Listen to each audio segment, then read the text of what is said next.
Eating and drinking Christ is the central thought in God's economy, revealed from Genesis to Revelation. God presents himself not as a religion but as spiritual food and drink. This sustains believers' divine life and fulfills God's eternal purpose. The gospel is portrayed as a feast. In the book of Matthew chapter 22, God's gospel is a wedding feast prepared by the King. In the book of Luke chapter 14, salvation is described as a great banquet where everything is ready.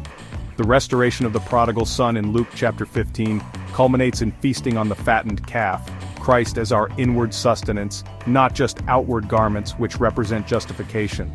The Lord's Supper is a weekly feast.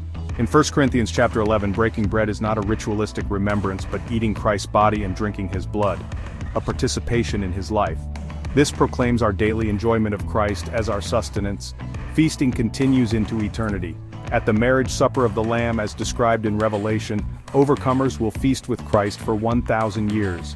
The gospel feast culminates in the New Jerusalem, where believers eat, drink, and praise forever.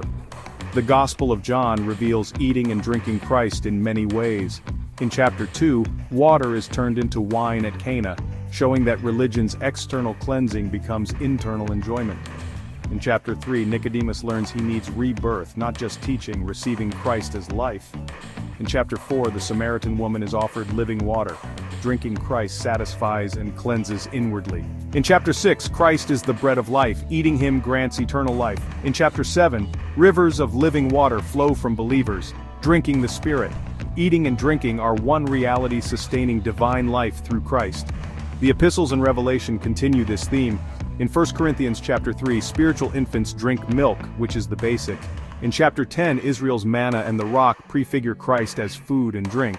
In Hebrews, maturity requires solid food, which are the deeper truths of Christ. Revelation promises that believers will eat from the tree of life, receive hidden manna, dine with Christ, and drink living water. What does this mean for us practically? Daily enjoyment means appropriating Christ as our sustenance through prayer, the Word, and fellowship. Drinking is receiving the Spirit as living water. The church is the Father's house for feasting, not for laboring. Our eternal destiny is a life of eating, drinking, and praising. The Spirit and the bride say, "Come." Let the one who is thirsty come. Let the one who desires take the water of life without price.